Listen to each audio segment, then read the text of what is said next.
One small question from two innocent children stops a grieving stranger in her tracks.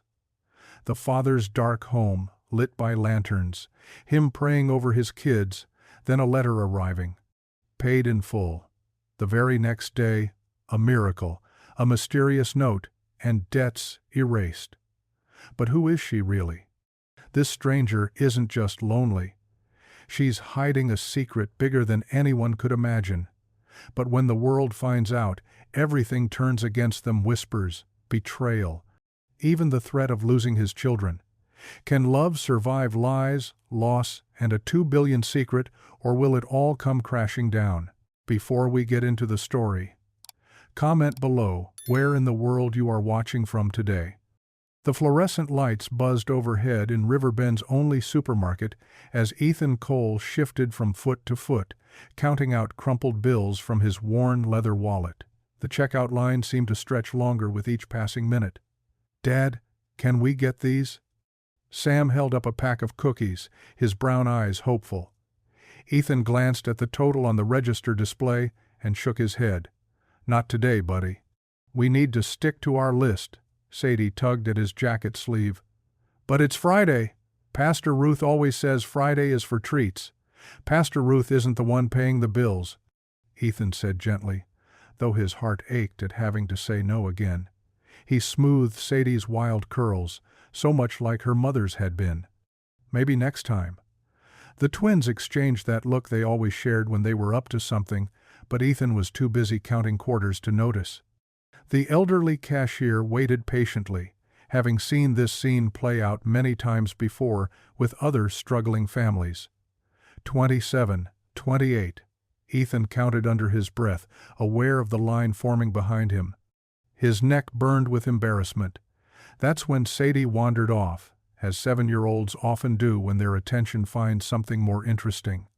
She drifted toward the greeting card aisle, where an elegant woman in a simple gray sweater stood perfectly still, clutching a card in trembling hands. Ethan noticed his daughter's absence just as Sadie's clear voice rang out. "Are you looking for love too?" His head snapped up. "Sadie!" But she was already there, looking up at the stranger with innocent curiosity. The woman seemed startled out of her private grief. Ethan could see tears glistening on her cheeks, though she quickly tried to wipe them away. Instead of being offended by Sadie's directness, she knelt down to the little girl's level, her movements graceful despite her obvious emotional state. The woman's voice was soft, cultured. "I miss my husband very much." Ethan rushed over, leaving Sam with their groceries. "I am so sorry," he stammered, reaching for Sadie's hand. She doesn't always think before she speaks. Up close, he could see the quiet dignity in the woman's features, the way she carried herself with an unconscious elegance, even in distress. Her dark eyes met his, and something in them made him pause, a depth of understanding that caught him off guard. "It's quite all right," she said, managing a small smile through her tears. "Sometimes children see things most clearly, don't they?" "Daddy's heart is lonely too," Sam announced, having followed his father. He clutched a loaf of bread to his chest like a teddy bear. Ethan wanted the floor to open up and swallow him whole. "Kids, that's enough. Let's give the nice lady some privacy." He could feel the heat creeping up his neck again. "I'm very sorry for your loss, ma'am." "Maya," she offered quietly. "My name is Maya. I'm Ethan. And these two little chatterboxes are Sadie and Sam." He gave them both a look that clearly said, "Behave." Maya carefully returned the card to its rack, her hand still shaking slightly. "They're beautiful children. You must be very proud. When they're not embarrassing their old man in public." "Sure," Ethan said with a weak laugh. A small commotion from the checkout line reminded him of their abandoned groceries. "We should." He gestured awkwardly toward the front of the store. "Of course." Maya straightened her sweater, composing herself. "Thank you, Sadie, for checking on me. That was very kind." Ethan herded the twins back to their cart, his mind still on the sadness in Maya's eyes. It mirrored something he saw in his own reflection too often. The elderly cashier had waited patiently, their items still spread across the counter. Ethan resumed his counting, aware that Maya had joined another line several registers away. "Sorry about that," he murmured to the cashier, finally handing over the exact change. He helped the twins bag the groceries, trying not to notice how light the bags felt this week. Outside, the autumn air had turned crisp as evening approached. Ethan loaded their meager groceries into his old pickup truck, the twins climbing into the back seat with a kind of energy only 7-year-olds possess. A sleek black sedan pulled out of a nearby parking space. Through the tinted windows, Ethan caught a glimpse of Maya's profile as she drove past, her posture straight, but her shoulders carrying an invisible weight he recognized all too well. "She's lonely like Daddy," Sadie whispered to Sam, not quite quietly enough. Ethan pretended not to hear as he closed the truck's creaky door, but his daughter's words echoed in his mind as he turned the key in the ignition, the engine coughing to life with its familiar rattle. The flickering flame of a camping lantern cast long shadows across the Cole family's small kitchen. Ethan watched his twins push macaroni around their plastic plates, their faces dimly lit in the growing darkness.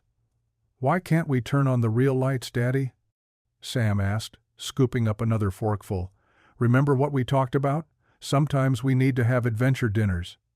Ethan tried to keep his voice light, though his stomach churned with worry. The electric bill had gone unpaid for too long, and now they were sitting in the dark, like camping, but inside. "I like camping," Sadie declared, though her eyes kept drifting to the useless light switch on the wall. "But my homework. We'll figure it out, sweetheart." Ethan reached across the table and squeezed her small hand. "Maybe we can do your homework at the library tomorrow after school." The twins finished their dinner, scraping their plates clean. Ethan had given them larger portions, leaving just a small serving for himself. He'd learned to ignore his own hunger months ago. "Time for bed, you two," he announced, gathering the dishes. "Go brush your teeth. I put fresh water in the bathroom cups this morning." The twins scampered off, their footsteps thundering up the creaky stairs. Ethan could hear them chattering about their encounter with Maya at the store, their voices echoing in the dark house. After they changed into pajamas, Ethan sat on the edge of Sadie's bed, the lantern casting a warm glow across both twins' faces. Sam had crawled in beside his sister, as he often did during their nightly prayers. "Dear God," Ethan began softly, holding their small hands in his. "Thank you for another day together. Thank you for mac and cheese, and for adventure dinners, and for giving us each other, and for the nice crying lady," Sadie added. Ethan's voice caught for a moment. "Yes, and please comfort Maya in her sadness. Watch over all those who are missing someone tonight." He squeezed the twins' hands. "Amen. Amen," the twins echoed. After kisses goodnight and making sure they were tucked in properly, Ethan carried the lantern downstairs. He set it on top of his old keyboard, a thrift store find that had become his closest companion during lonely evenings. His fingers found the keys in the dim light, muscle memory guiding them to the opening notes of "It Is Well With My Soul." The familiar hymn filled the quiet house, drowning out his worries about unpaid bills and empty cupboards. As he played, Ethan thought about Maya's tears in the store, about the grief they shared even as strangers. The music swelled, carrying his prayers up through the darkness. The next morning, Ethan stepped onto the front porch to check the mail before waking the twins for school. Among the usual bills and advertisements was an official envelope from the electric company. His heart sank as he tore it open, expecting another warning notice. Instead, he found a statement marked "Paid in Full" in bold red letters. Ethan blinked hard, certain he was seeing things. Tucked inside was a handwritten note on simple cream-colored paper. "Even the darkness will not be dark to you. The night will shine like the day." Psalm 139:12. Ethan's hands trembled as he read the words again and again. Someone had paid their overdue balance. all of it. He looked up and down the quiet street, as if the anonymous benefactor might still be nearby. That Sunday, Ethan arrived early to church with the twins, the mysterious payment still weighing on his mind. He helped Pastor Ruth set up chairs while the twins arranged hymnals, their special job. "Pastor Ruth?" Ethan caught her attention between tasks. "Someone paid our electric bill anonymously, left a Bible verse about light. You wouldn't happen to know anything about that, would you?" The pastor's eyes twinkled. "I might have seen Maya Lynn asking about local families in need after service last week." Sweet woman. Been visiting our congregation lately, processing her grief. Ethan's breath caught.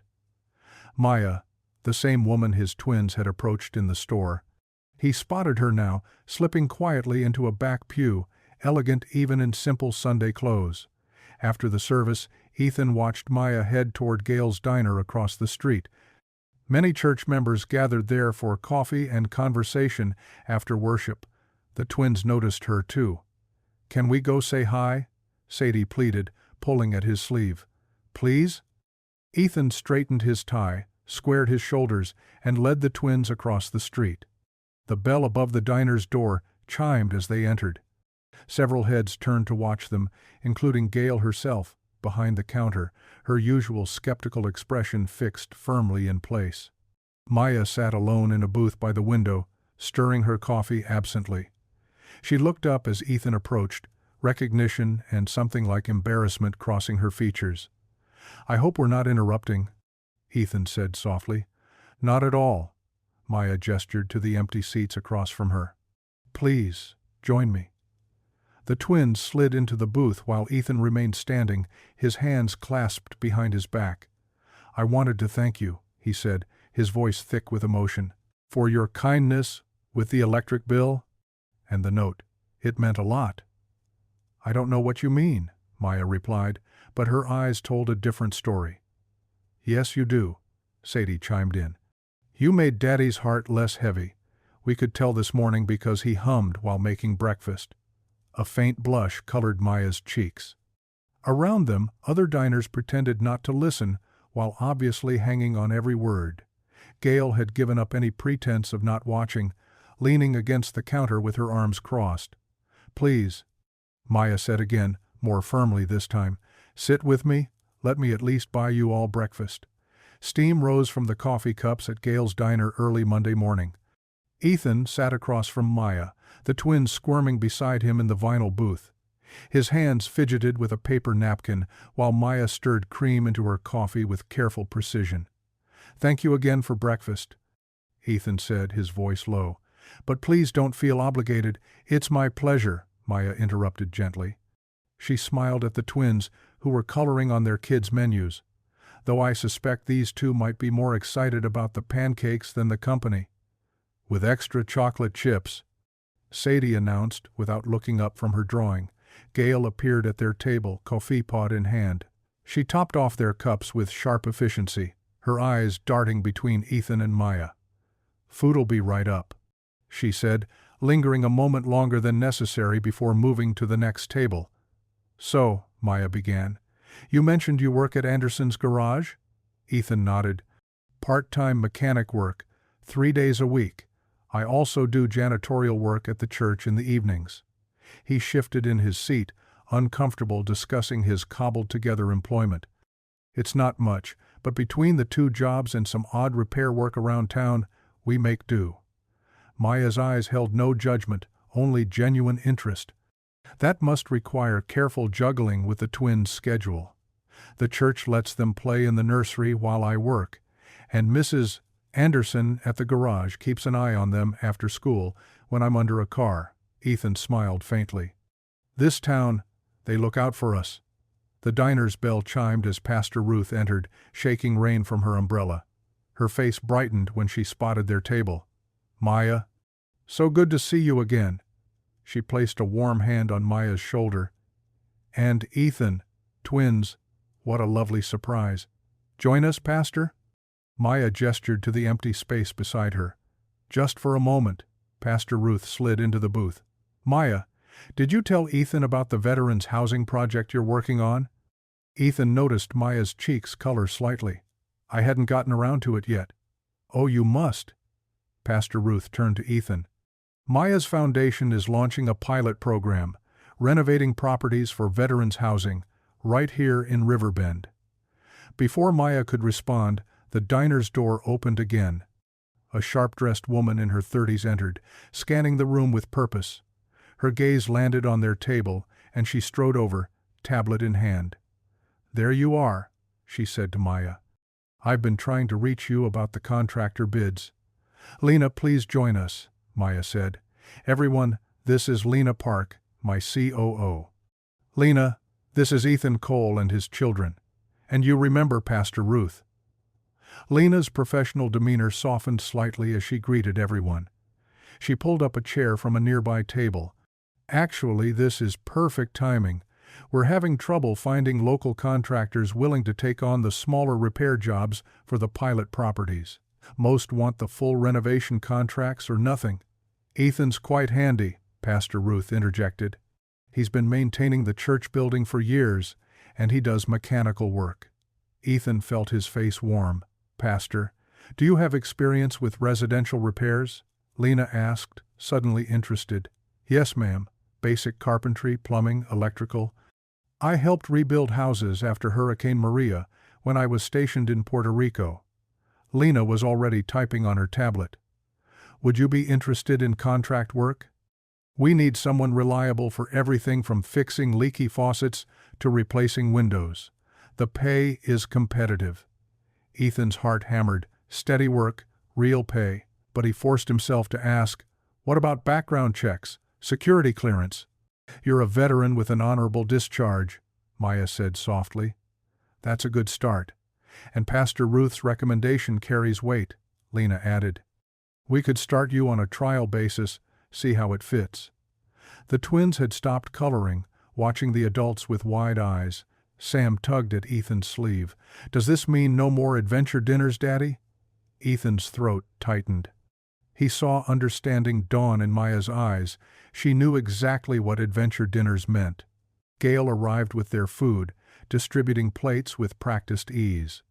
But Ethan noticed how her gaze lingered on Maya, assessing. Around the diner, other patrons whispered behind menus and coffee cups. Who is she? Never seen her here before.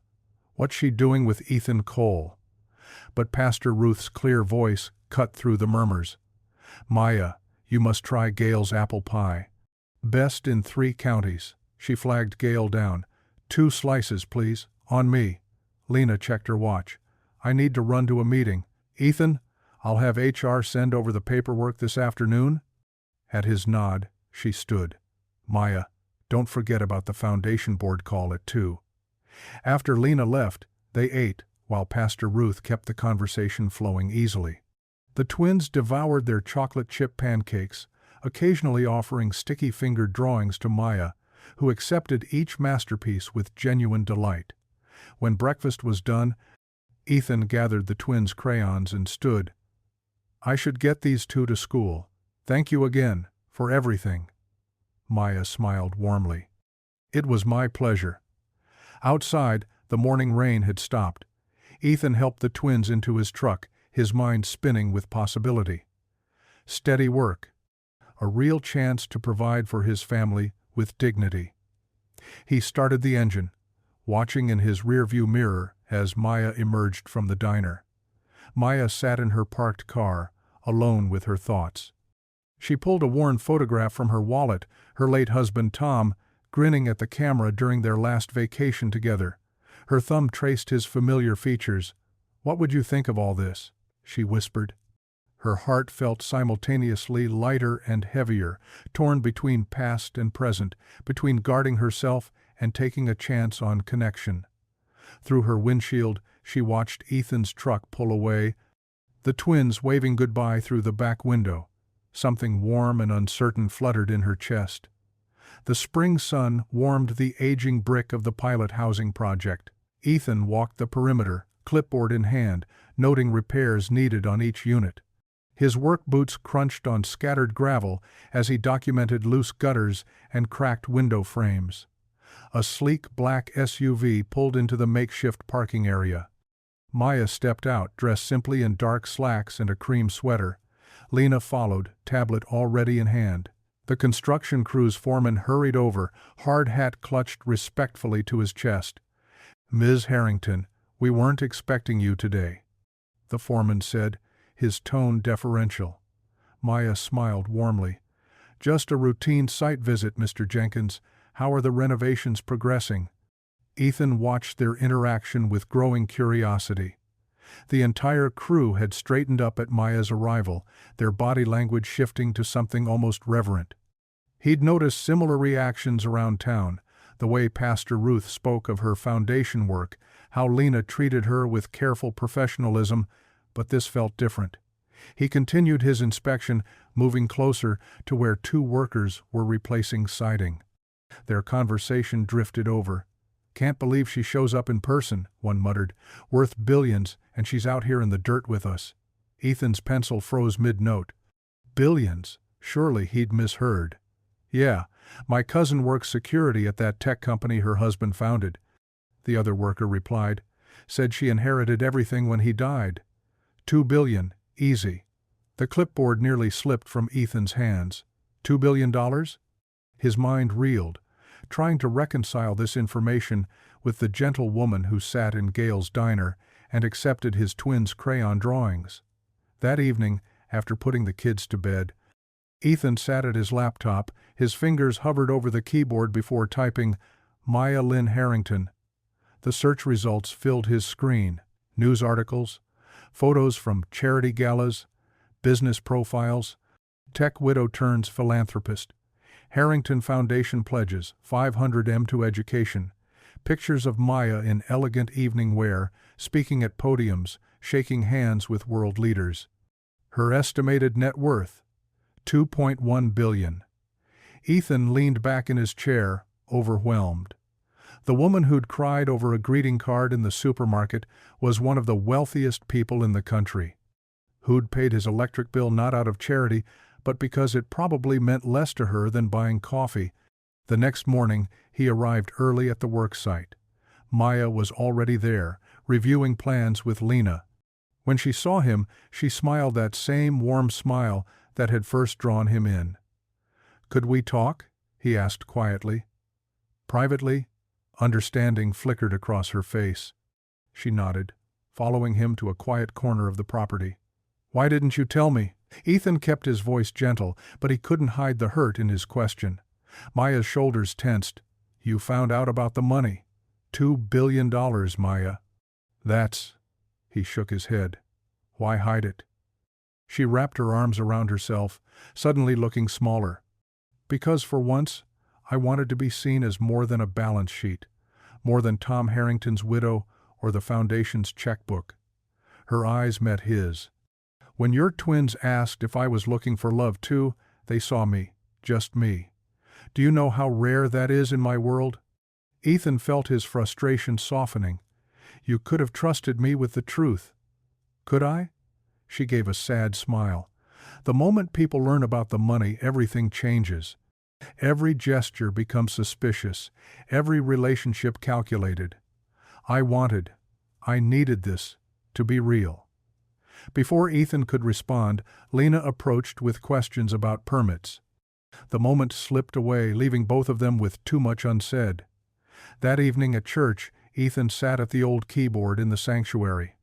His fingers moved across the keys, playing "It Is Well With My Soul" as Mr. Thompson, who'd lost his wife last month, sat in the front pew. The hymn filled the space with gentle comfort.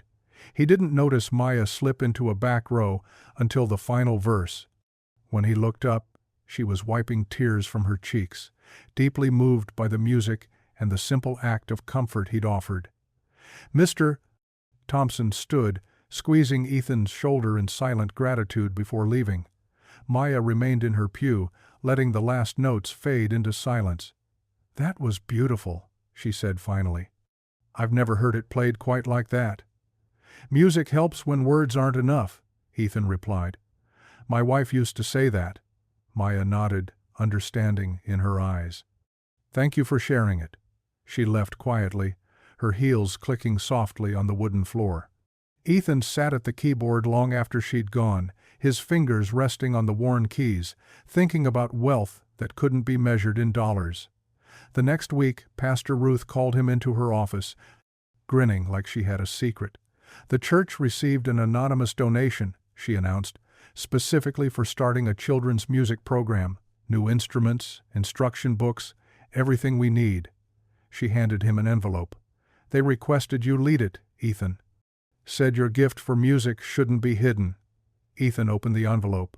Inside was a simple note in Maya's elegant handwriting. Let the children make a joyful noise.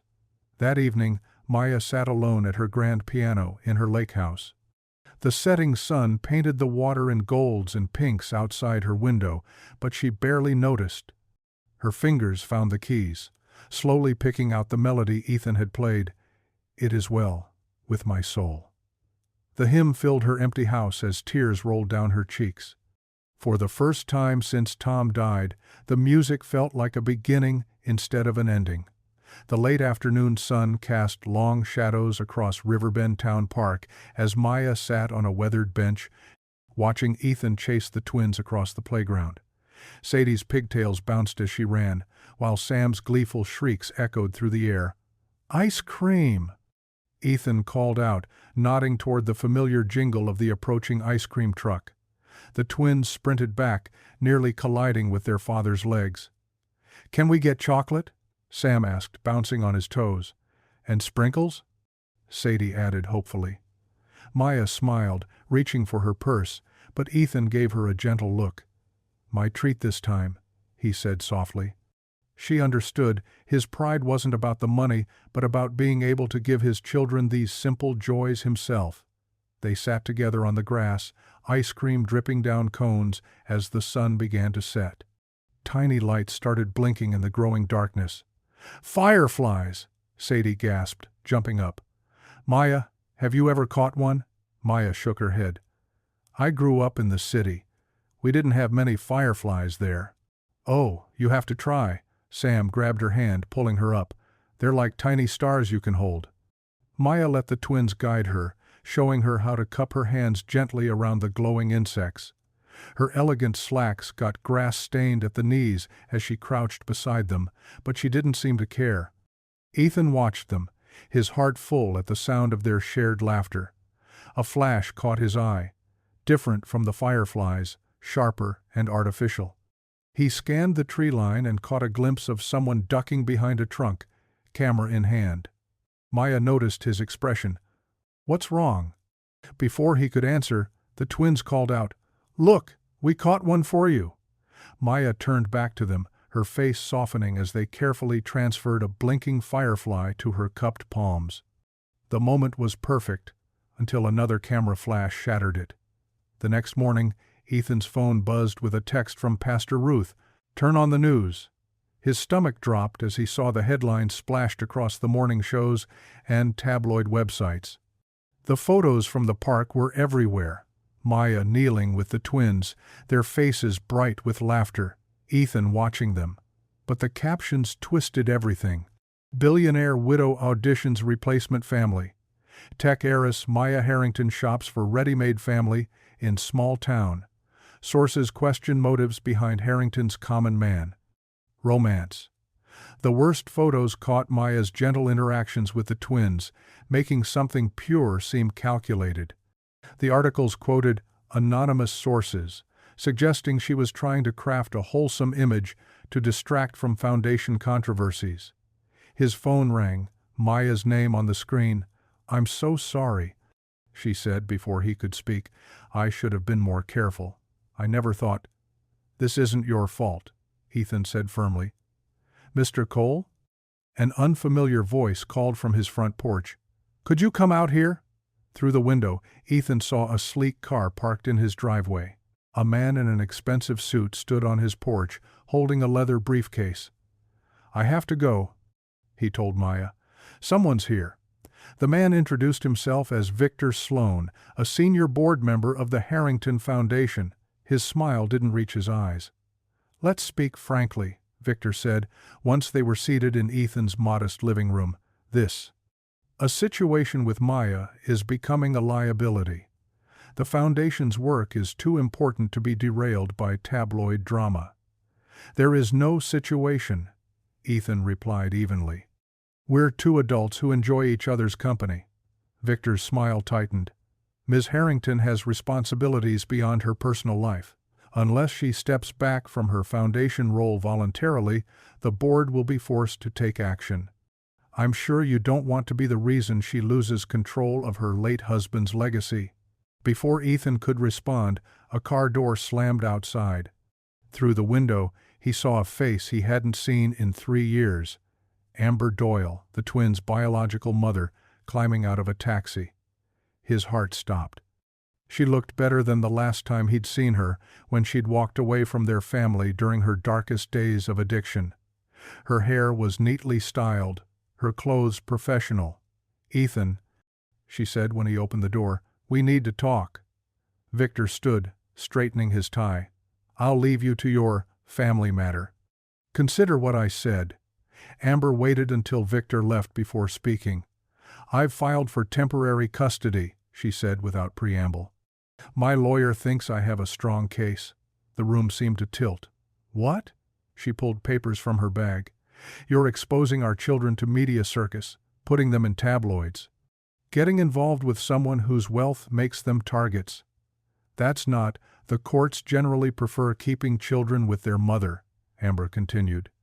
"Especially when the father's judgment seems compromised." Ethan's hands shook as he read the custody filing. "You walked away from them," he said quietly. 3 years without a word. "I'm better now. Clean. Working." Her voice softened. "They need their mother, Ethan." That evening after Amber left, Ethan tucked the twins into bed. They'd been mercifully unaware of the day's events, still chattering about fireflies and ice cream. "Daddy?" Sadie's small voice stopped him at the door. "Will she take us away?" His heart clenched. Of course they'd recognize their mother. "No one's taking you anywhere," he promised, praying it was true. "We want to stay with you," Sam whispered. "And Maya too." Ethan kissed their foreheads, holding them close, trying to hide how his eyes burned with tears. "I love you both so much. Get some sleep now." He sat outside their room long after they fell asleep, listening to their steady breathing, wondering how such a perfect day had shattered so completely. Monday morning brought a gentle breeze to the pilot site where abandoned houses stood in various states of repair. Ethan worked steadily, replacing rotted boards on an old porch, while Maya carefully sanded nearby railings. Her designer clothes had been traded for well-worn jeans and a simple work shirt, her hair tied back in a practical ponytail. The twins played in the fenced yard, their laughter mixing with the sounds of hammering and power tools. They'd set up an elaborate game involving their toy trucks hauling building supplies, really just twigs and pebbles, across the grass. "You missed a spot," Ethan said playfully, pointing to a rough patch on Maya's railing. She wrinkled her nose at him, a speck of sawdust on her cheek. "I'd like to see you do better with this ancient sandpaper. Here?" He moved behind her, his hands covering hers to guide the sanding block. "Long strokes, like this." The closeness made them both pause, suddenly aware of each other's warmth. Maya cleared her throat and stepped back, her cheeks pink. "I think I've got it now." Their eyes met, and they shared a soft laugh at their mutual awkwardness. Ethan returned to his work, sneaking glances at how naturally Maya had taken to manual labor. For someone who could have hired an army of contractors, she seemed to genuinely enjoy the hands-on approach. "Daddy," Sadie called out, "can Maya help us build our block tower?" "Only if she wants to," Ethan replied, but Maya was already setting down her sandpaper. "I'd love to," she said, joining the twins in the grass. She helped them construct an impressive tower from their wooden blocks, showing them how to create a stable foundation first. "Just like the houses," Sam observed seriously. "You gotta fix the bottom parts first." "That's right," Maya smiled. "Everything needs a strong foundation." Later that afternoon, at Gail's diner, the lunch crowd buzzed with gossip. Gail wiped down the counter, trying not to listen to the conversations around her, but certain words kept catching her attention. "She won't last here, Mrs. Peterson muttered to her bridge club. Someone like that? She'll get bored playing charity worker and move on to the next project. Did you see how she dresses, even in work clothes? Another woman added. Designer everything. Probably costs more than my monthly mortgage. At another table, Tom Wheeler shook his head over his coffee. Cole's not stupid. He knows exactly what he's doing, getting close to all that money. Can't blame a man for looking out for his kids, I suppose. Gail's dish towel moved with more force across the counter. She'd known these people all her life, had served them countless meals, shared their joys and sorrows, but their words left a sour taste in her mouth. She thought about how Maya had left a generous tip last week, but had also stayed to help clean up when little Katie spilled her milkshake everywhere, how she remembered everyone's names and asked genuine questions about their families.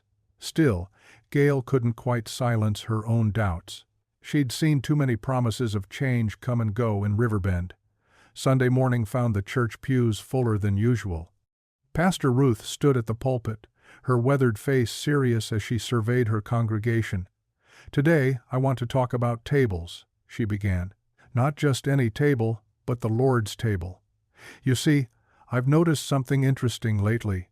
People seem mighty concerned about who sits where and with whom. Maya sat near the back, trying to be inconspicuous.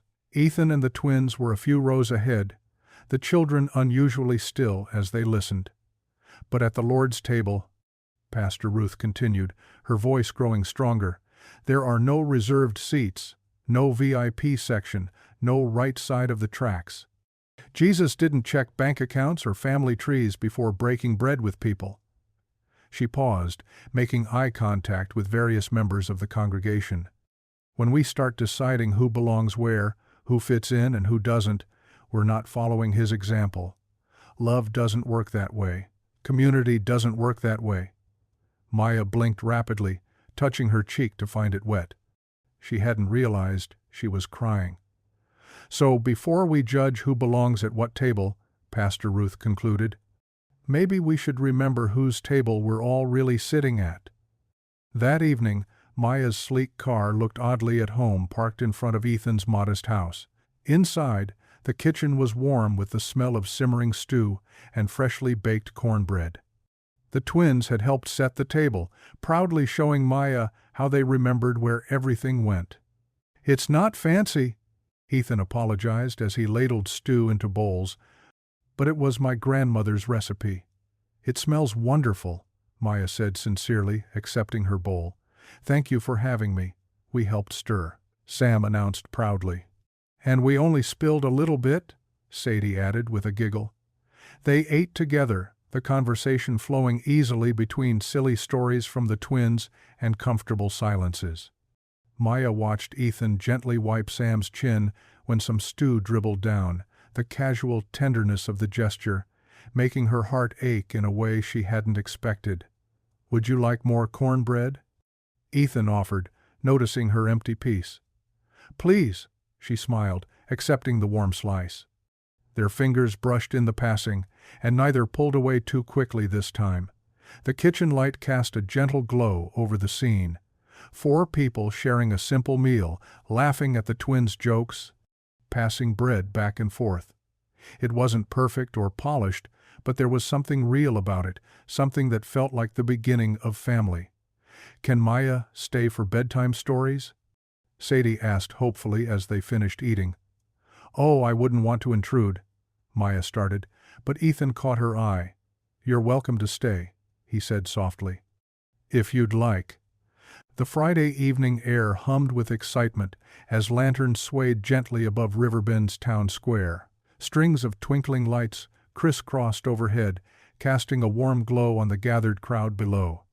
The Veterans Housing Project fundraiser had transformed the usually quiet space into a festive block party. Folding tables lined the perimeter, laden with homemade pies and cookies.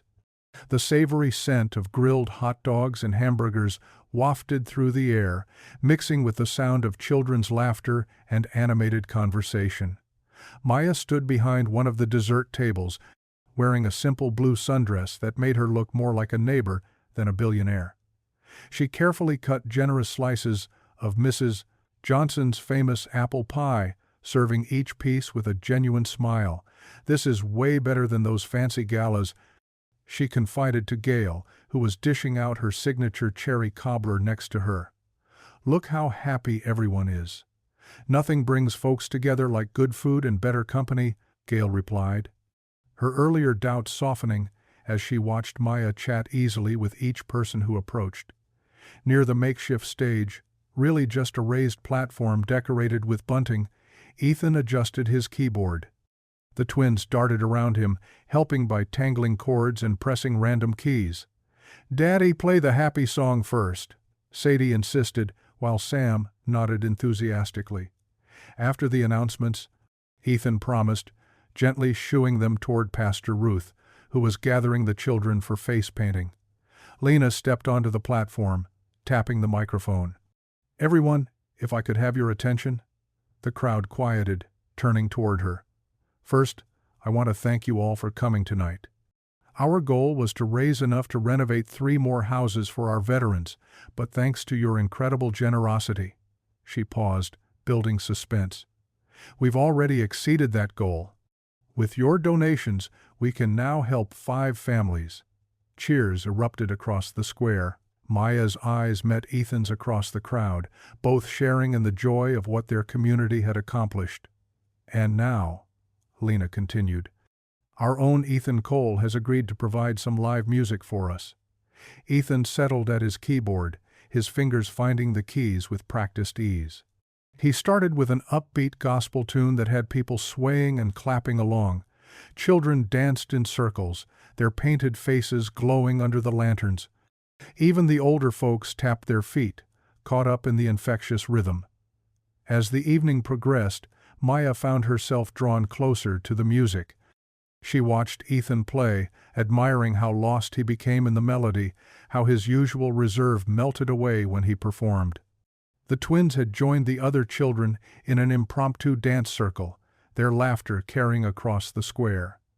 The sun had fully set when Ethan transitioned into a slower song, a gentle waltz that made couples gravitate toward the cleared space in front of the platform. Pastor Ruth gave Maya a gentle nudge. "Go on," she whispered. "He's been watching you all evening." Maya hesitated, but then Ethan looked up, caught her eye, and smiled that warm, quiet smile that always made her heart skip. She found herself walking toward him as Lena smoothly took over at the keyboard. "May I have this dance?" Ethan asked, extending his hand. "I'd like that," Maya replied softly, placing her hand in his. They moved together under the twinkling lights, finding an easy rhythm. Maya could feel the curious eyes of the townspeople, but for once she didn't mind being watched. This felt right. Ethan's hand steady at her waist, the music wrapping around them like a gentle embrace. "The twins are plotting something," Ethan murmured, nodding toward where Sadie and Sam huddled with their ever-present index card jar. Maya laughed quietly. "When aren't they?" "Fair point." His hand tightened slightly on hers as they turned. "Thank you for being so good with them." "They make it easy," she said. "They have their father's heart." A slight blush colored Ethan's cheeks, visible even in the dim light. They continued dancing, neither feeling the need to fill the comfortable silence between them. Near the dessert tables, Sam carefully printed on an index card while Sadie supervised. Their tongues poked out in concentration as they worked on their message. Finally satisfied, Sam held up the card for his sister's approval. "Perfect," Sadie declared. Together, they approached their precious jar, which sat on a special table near Pastor Ruth's chair. "What have you got there?" Pastor Ruth asked kindly as the twins unsealed their jar. "It's a special card," Sam explained seriously. "For Daddy and Maya," Sadie added, watching as her brother slipped the card inside. On it, in careful child's handwriting, were the words, "Family in Progress." The music ended, but Ethan and Maya remained close, reluctant to break the spell of the moment. Around them, other couples continued dancing to the next song, but they stood still, suspended in their own quiet bubble.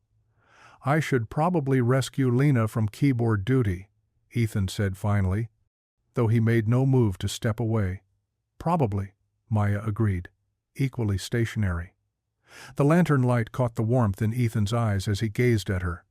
Slowly, giving her plenty of time to pull away, he leaned forward and pressed a soft kiss to her cheek. It was gentle, almost shy, but full of promise. Maya's eyes fluttered closed for a moment, her heart racing at the simple gesture. When she opened them again, Ethan was watching her with a mixture of hope and uncertainty. She squeezed his hand reassuringly, and the smile that spread across his face could have outshone all the lanterns in the square. As Maya drove home later that night, the warm glow of the evening stayed with her. Her cheek still tingled where Ethan had kissed her, and she could still feel the phantom pressure of his hand in hers as they danced. For the first time in years, she felt truly, completely happy. Monday morning sunlight streamed through Ethan's kitchen window as he sorted through the mail. The twins were finishing their cereal, chattering about their upcoming school play. His hand froze on an official-looking envelope. Inside, his heart sank as he read the court documents. Amber was filing for custody. "Daddy?" Sadie's voice pulled him back. "Are you okay?" Ethan forced a smile. "Just grown-up stuff, sweetheart. Finish your breakfast. You don't want to be late for school." After dropping the twins off, he sat in his truck, hands gripping the steering wheel. His phone buzzed, Maya asking if he'd like to meet for coffee. 20 minutes later, they sat in a quiet corner of Gail's diner. "I can help?" Maya said immediately after he showed her the papers. "I know excellent lawyers who—" "Maya." Ethan's voice was gentle but firm.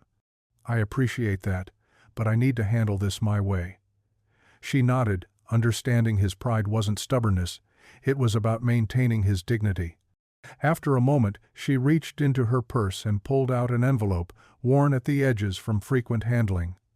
"I want to share something with you," she said softly. "It's a letter my husband wrote before he died." Her fingers trembled slightly as she unfolded the paper. "He left it with instructions to open it when I felt ready to love again." Ethan listened intently as she read. "My dearest Maya, if you're reading this, you're considering opening your heart again.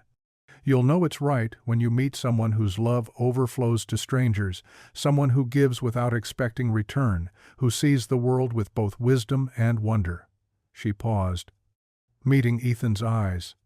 "The moment I saw you with the twins, how you handled their questions with such gentleness, how you put their needs before your own embarrassment, I knew you were that kind of person, Maya." Ethan's voice was rough with emotion. "Let me finish," she said quietly. "When you find that person, don't let fear hold you back. Risk joy again. Love isn't meant to be rationed." She carefully refolded the letter. "I've been carrying this for 2 years, waiting. And then your children asked if I was looking for love, and everything changed." Ethan was quiet for a long moment, turning his coffee cup slowly. "After Sarah died," he finally said, "there was one night. The twins were staying with my sister. I sat in our empty house, surrounded by her things, her absence. The darkness felt physical, crushing." He swallowed hard. "I don't know how long I sat there, but suddenly Pastor Ruth was there. She'd felt called to check on me," she said. "Made me get up, go to the church. Insisted I play just one hymn on the piano." "What did you play?" Maya asked softly. "Great is thy faithfulness." My fingers kept slipping, and I was crying so hard I could barely see the keys. But Pastor Ruth just sat there, letting me pour it all out through the music. When I finished, she said, "The sun will rise again, Ethan. And when it does, those babies need their daddy to show them how to walk in the light." Maya reached across the table, taking his hand. Their fingers intertwined naturally, like they'd been doing it for years. Later that week, they attended the Foundation's Veterans Gala together. The elegant ballroom was filled with donors and dignitaries, but Maya had insisted the Riverbend Pilot Project take center stage. As Ethan played softly on a grand piano, slides showed the transformed houses, the community workdays, the families who would soon have homes. When Maya took the podium, she surprised everyone by barely mentioning money. Instead, she spoke about neighbors helping neighbors, about faith made visible through action, about how true wealth couldn't be measured in dollars. "The success we're celebrating tonight," she said, her voice clear and strong, "isn't about tax write-offs or PR opportunities. It's about people choosing to see each other, to lift each other up. And I have to thank two very special 7-year-olds who taught me that sometimes the bravest thing you can do is simply ask someone if they're looking for love too." The crowd laughed warmly, and Maya's eyes found Ethan's across the room. The music shifted to their waltz from the block party, and soon they were dancing, lost in their own world despite the hundreds of watching eyes.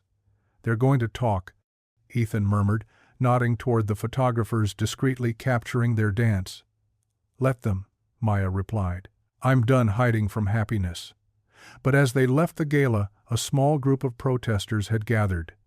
Ugly words filled the air: racial slurs, accusations about Maya's heritage, crude comments about their relationship.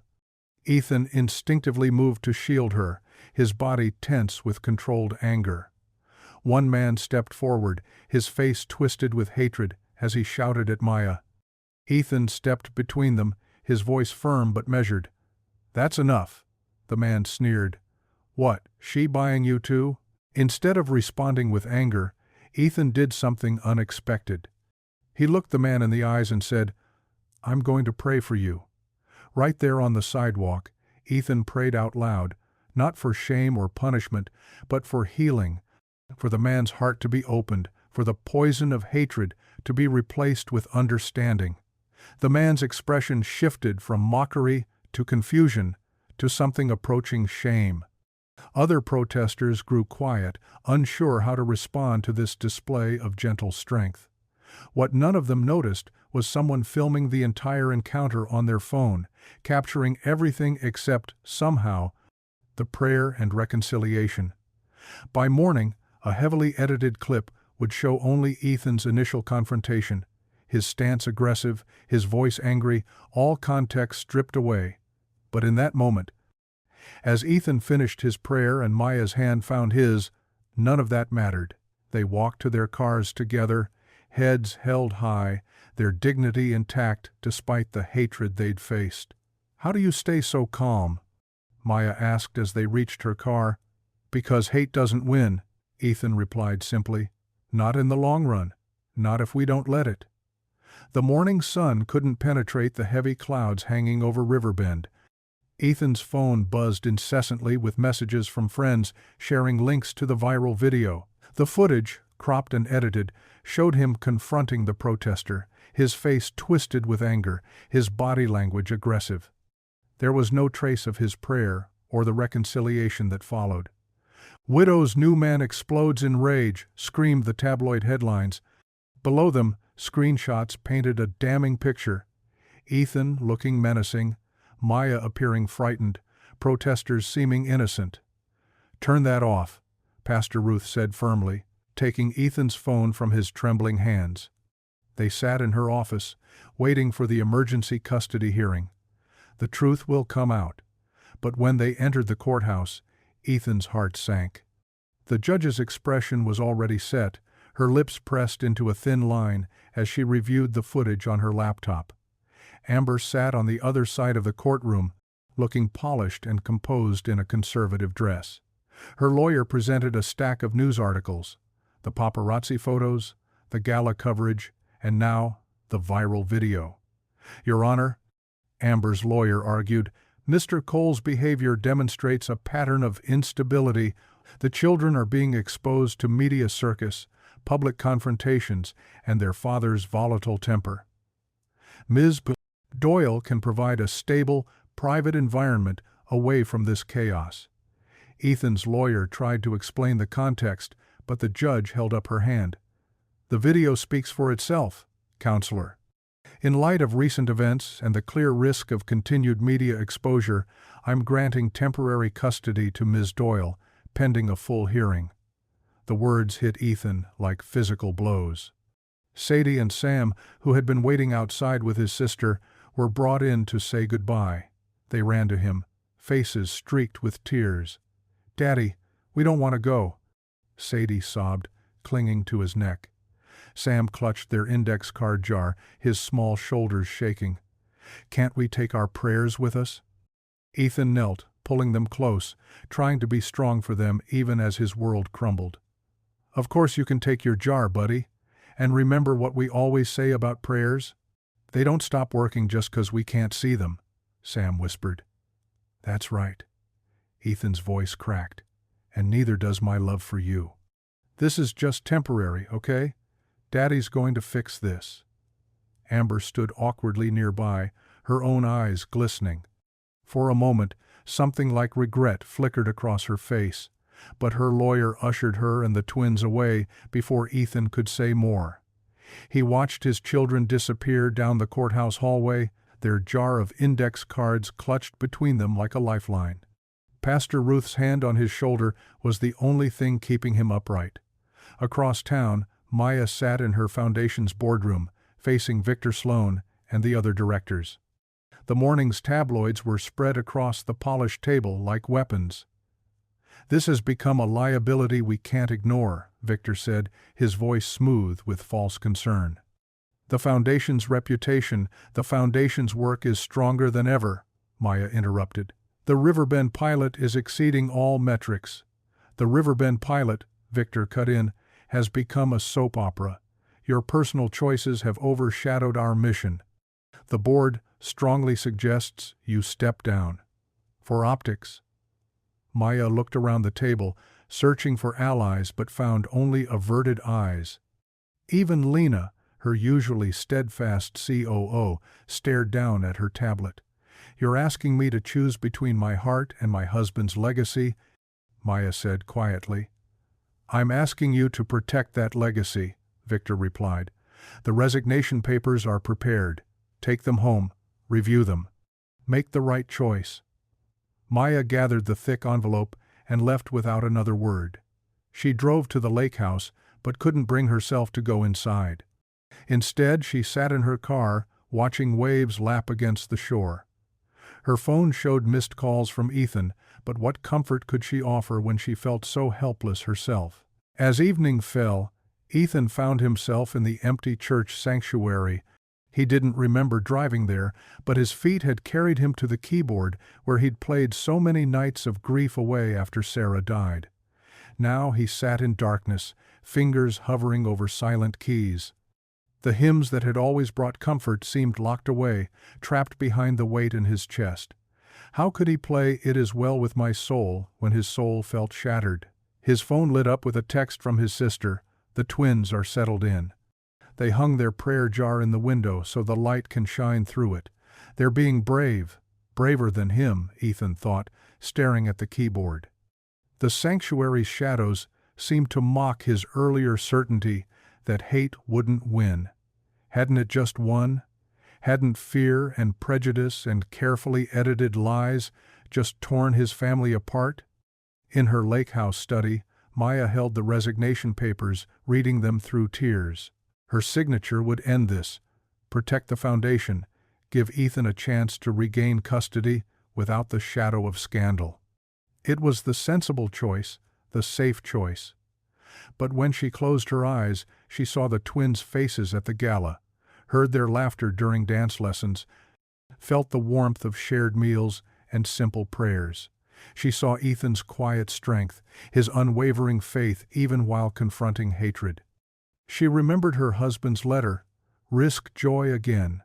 The papers trembled in her hands as reality settled around them both, Maya in her elegant study, Ethan in his dark sanctuary. Two people who had dared to believe in second chances, now facing the cost of that courage. Pastor Ruth balanced 2 paper grocery bags against her hip as she knocked on Amber's apartment door. The building's hallway smelled of old carpet and cigarettes, and fluorescent lights flickered overhead. She heard shuffling inside, then the click of multiple locks. Amber opened the door just enough to peek out. Her eyes were red-rimmed, her blonde hair unwashed. "Pastor Ruth?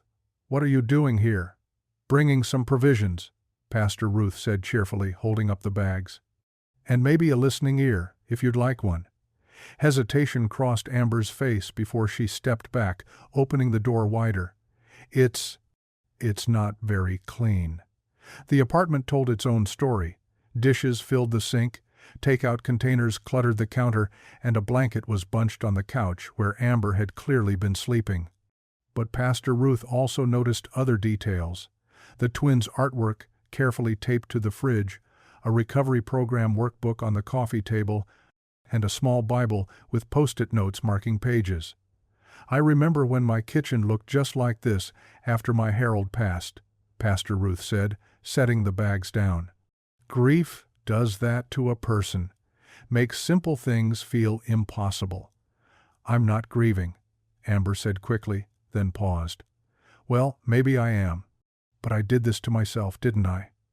Pastor Ruth began unpacking the groceries, arranging them on the counter.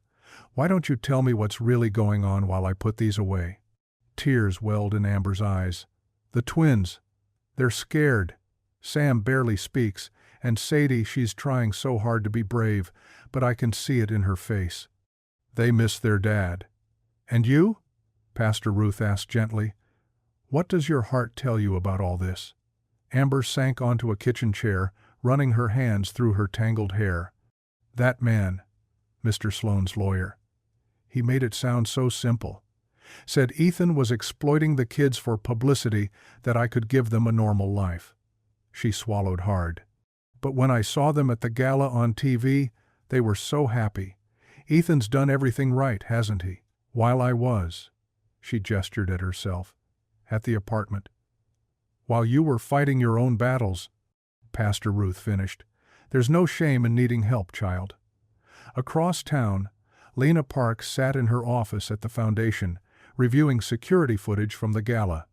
She'd been combing through everything, determined to find something to help Maya. The video from the parking lot began playing on her screen. Her eyes widened as she watched the full sequence unfold. The heckler's racial slurs, clearly audible. Ethan stepping between him and Maya, firm but controlled. And then something the edited version had completely removed. Ethan, lowering his voice, speaking to the man about pain and forgiveness. The footage ended with them praying together, the heckler's shoulders shaking with sobs. Lena reached for her phone, dialing quickly. Maya, you need to see this. Now. At Gail's diner, the lunch rush was just ending when Trent Walker, Ethan's lawyer, sat down at the counter. Ms. Morton, can I have a few minutes? Gail wiped her hands on her apron. About Ethan? Because I've got plenty to say about that man. That's exactly what I need, Trent said, pulling out a legal pad. Tell me about him. The real him, not what's in those tabloids. Gail's face softened. You know what I see? I see a man who shows up at dawn to fix my wheelchair ramp because one of my regulars mentioned it was wobbly. Never asked for credit, never sent a bill. She leaned forward. I see someone who changes oil for single moms and only charges for parts, who teaches teenagers basic car maintenance so they won't get taken advantage of at shops. She gestured around the diner. Half the folks in here have an Ethan story. The time he fixed their furnace in the middle of winter, the way he makes sure the Veterans Hall piano stays in tune. Small things, maybe, but they add up to a good man. Back in Amber's apartment, Pastor Ruth was washing dishes while Amber wiped down counters. The simple act of cleaning seemed to help steady her. Mr. Sloane's lawyer paid for everything, Amber admitted quietly. The court fees, this apartment, said it would be better for everyone if the twins had a traditional home. She gripped the counter. But I'm 3 months sober, and my sponsor says recovery has to be built on truth. This isn't truth. This is hurting my children. What do you want, Amber? Pastor Ruth asked. Not what the lawyer wants, not what anyone else wants. What does your heart tell you? I want to get well, Amber whispered. I want supervised visits, maybe, when I'm stronger. I want to earn their trust back slowly, not steal them away because some rich man has an agenda against Maya. She looked up, eyes clear for the first time. I need to tell the truth in court, don't I? Yes, child, Pastor Ruth said softly. That's exactly what you need to do. Later that evening, Ethan knelt at the altar in the empty sanctuary.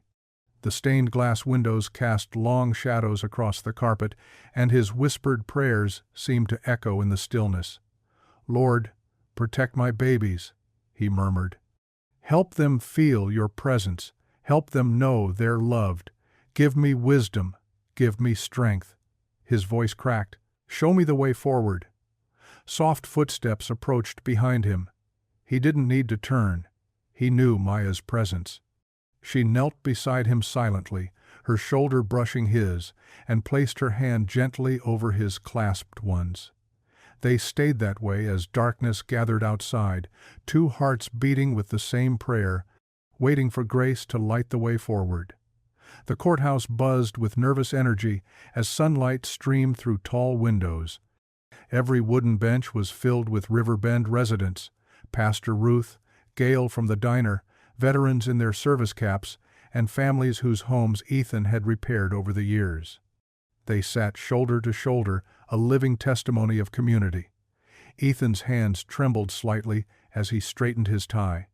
He wore his best suit, the one he usually saved for Easter Sunday, and his eyes kept darting to the twins, sitting with their temporary guardian in the front row. Sadie and Sam looked small in their church clothes, clutching their jar of index cards like a lifeline. Maya sat a few rows back, her normally perfect posture rigid with tension. Lena stood beside her, laptop ready, her face set with determination. On the other side of the aisle, Amber perched at the edge of her seat, hands clasped tightly in her lap.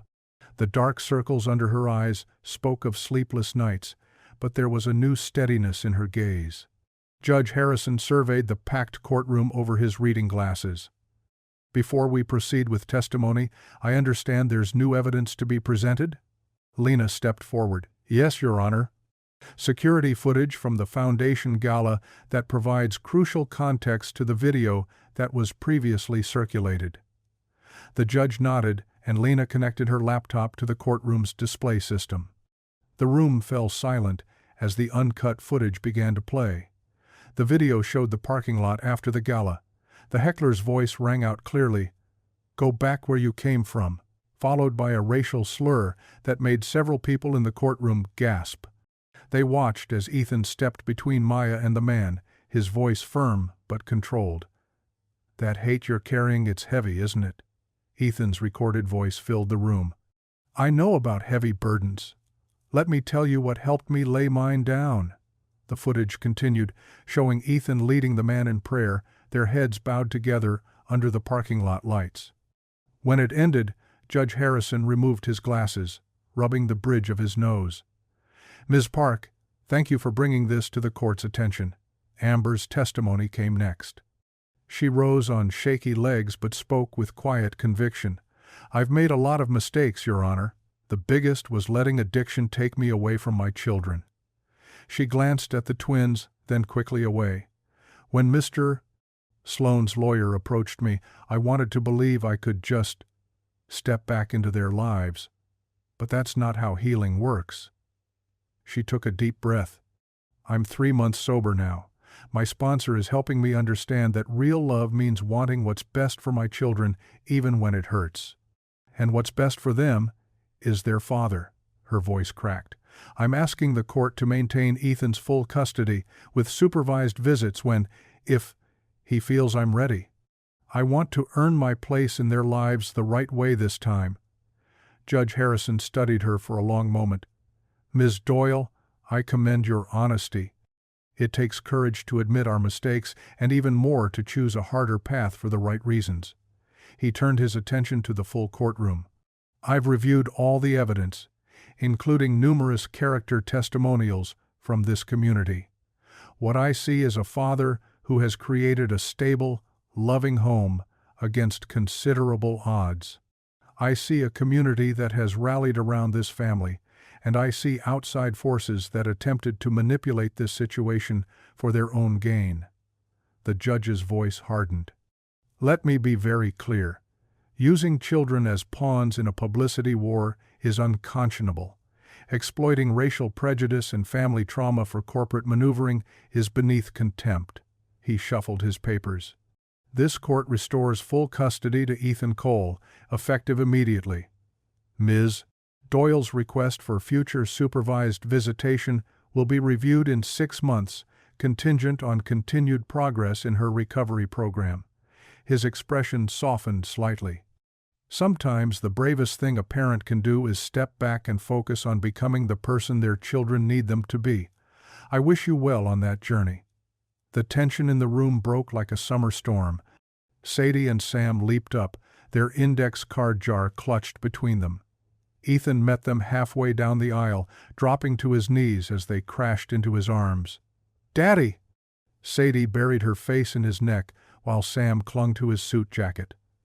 "I've got you," Ethan whispered, his voice rough with emotion. "I've got you both." Maya stood quietly near the back, her hand on her purse. This was their moment, their reunion.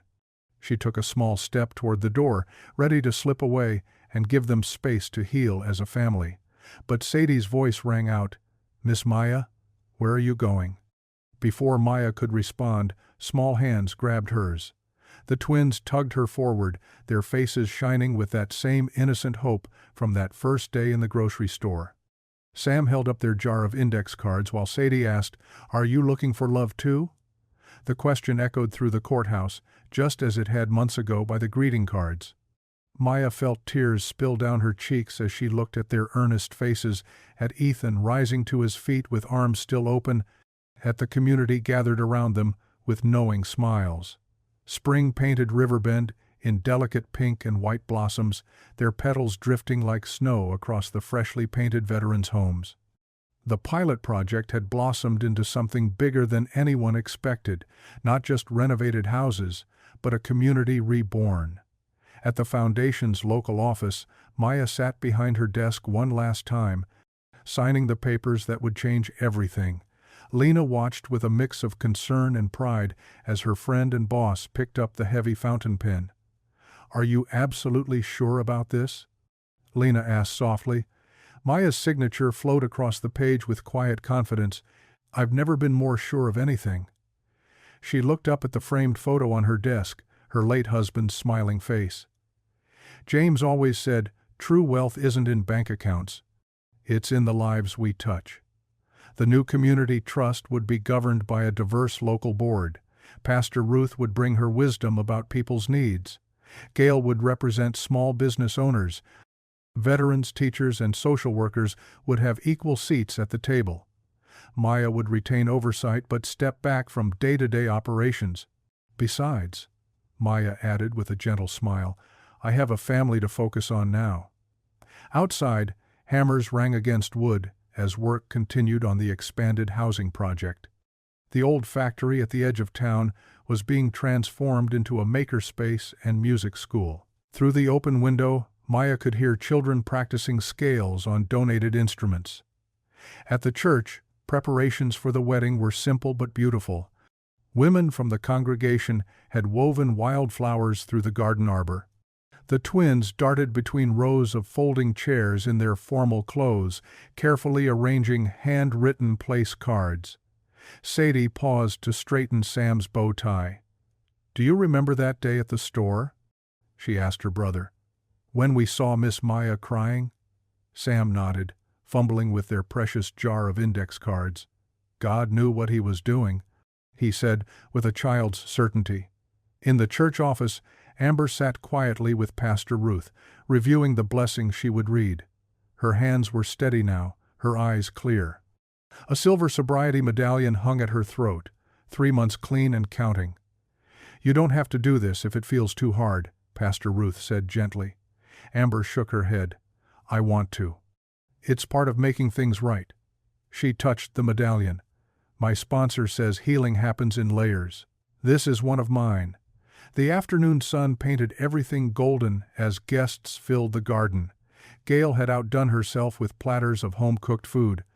Veterans in pressed uniforms stood chatting with Foundation board members in designer suits. The divisions that once seemed so stark had softened into something new. Ethan waited beneath the flower-laden arbor, his best friend Trent at his side. When the music began, not the traditional wedding march, but a gentle hymn played by the children's ensemble, everyone turned to watch. The twins came first, scattering rose petals. Then Maya appeared, radiant in a simple ivory dress. But it was her smile that caught everyone's breath, the smile of a woman who had found her way home. As Maya reached Ethan's side, Pastor Ruth stepped forward to begin the ceremony.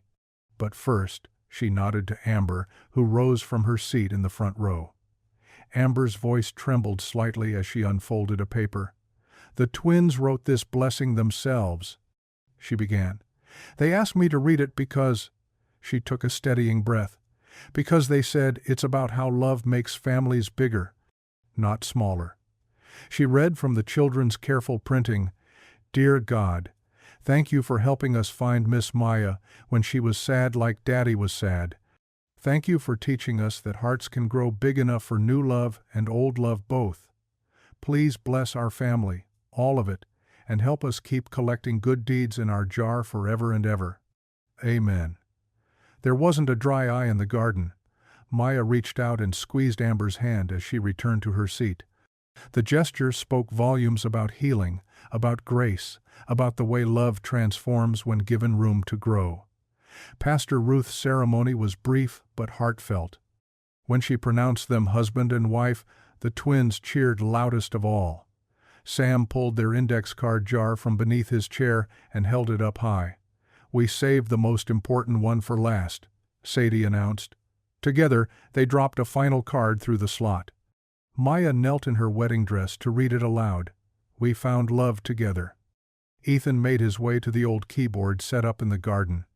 His fingers found the opening notes of "It Is Well With My Soul," the hymn that had first opened Maya's heart. One by one, voices joined in. Veterans and CEOs, diner cooks and foundation directors, recovering addicts and parish grandmothers, they all hummed together, the sound rising like a prayer into the evening air. Maya stood beside her new husband, her hand finding his on the keys. The twins pressed close on either side.